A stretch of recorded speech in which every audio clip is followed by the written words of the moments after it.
Oi, professor. Meu nome é Morgana e meu artigo vai falar sobre estirpes tipo 1 e tipo 2 de Mycoplasma pneumoniae que formam diferentes biofilmes.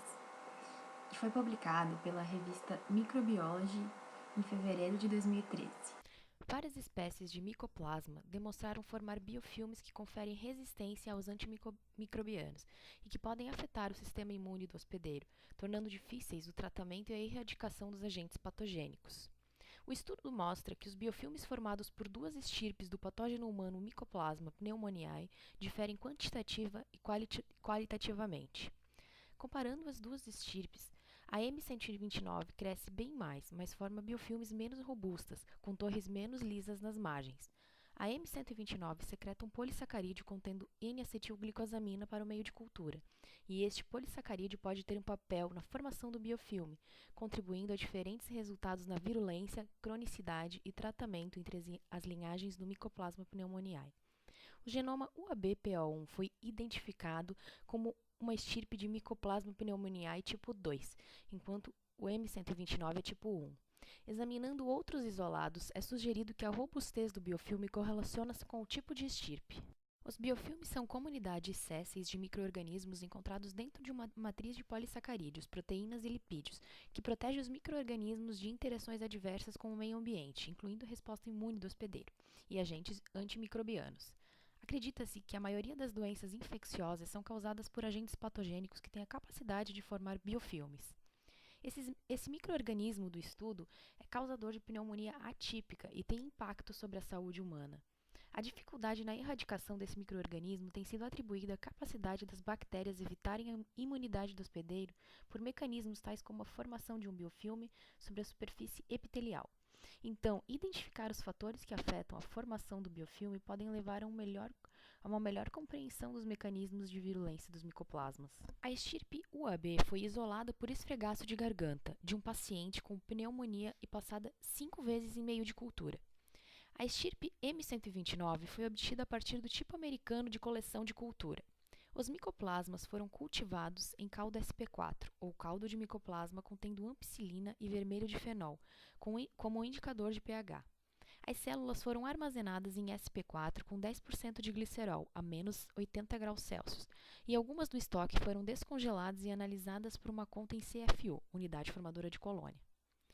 Frascos de cultura de um tecido foram inoculados com 10 × 5 ou 10 × 6 UFC de micoplasma, em 5 ml de meio.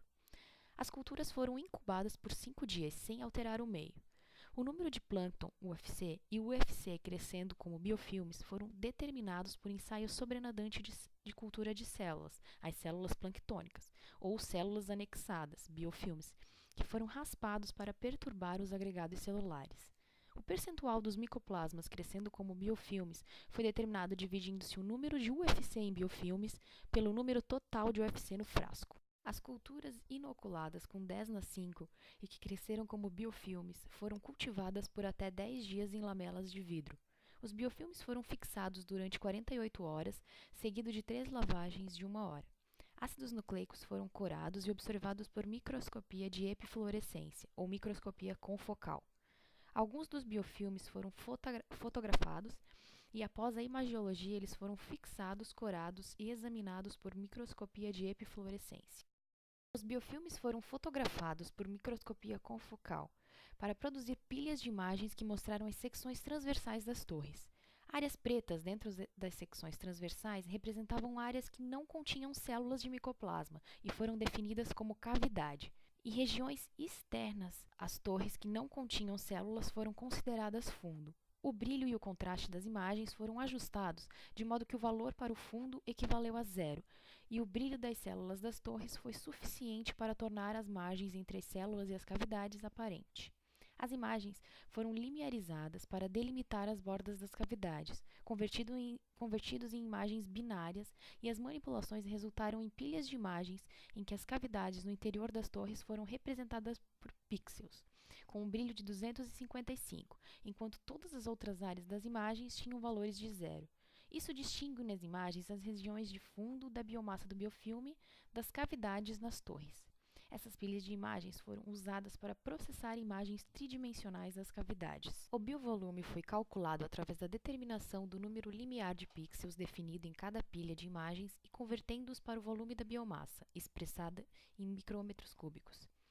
A densidade do biovolume é expressa como a quantidade de biovolume por centímetro quadrado de substrato de vidro. Análise das porções de glicano por GC. Os micoplasmas foram cultivados, como já citado, e colhidos por centrifugação, e o meio de cultura a gasto foi recolhido. As células foram lavadas e lisadas por sonicação. Os lisados foram aquecidos durante 15 minutos para desnaturar as proteínas e digeridos durante a noite com DNase 1 e RNase A, seguido por digestão durante a noite de proteinase K.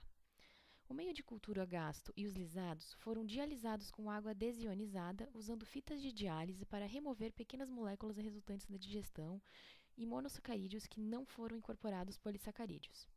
A análise por GC foi realizada nas macromoléculas restantes após a diálise.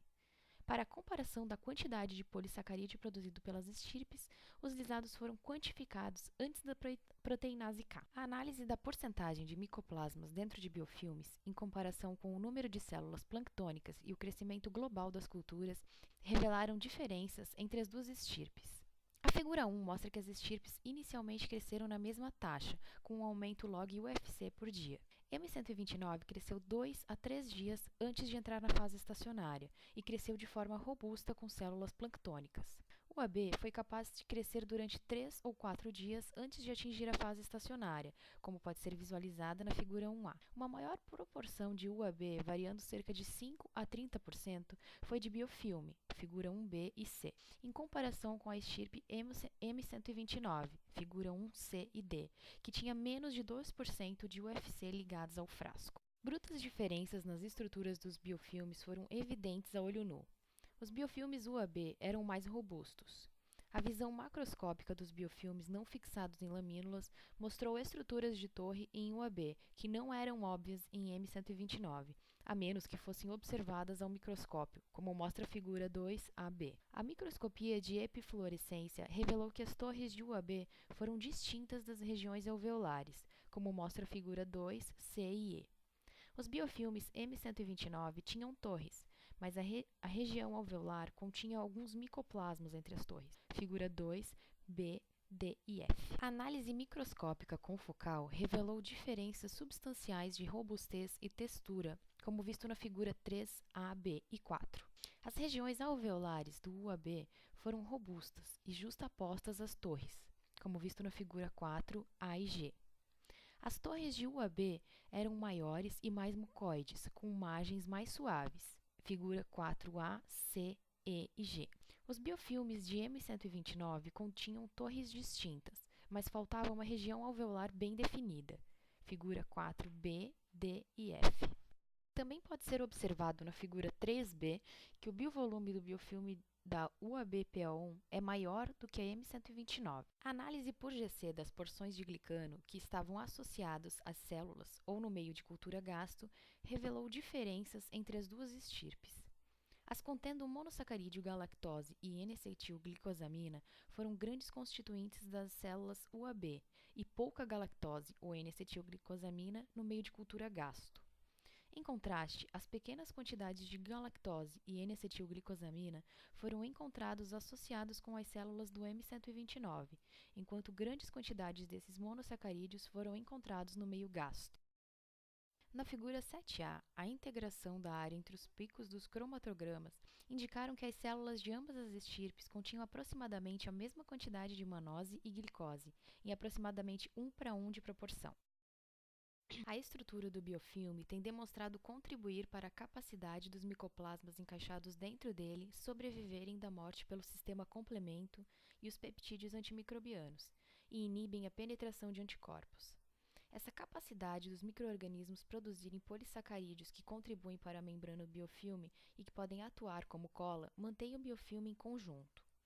As diferenças estruturais podem afetar a capacidade dos micoplasmas resistirem ao complemento e outros antimicrobianos.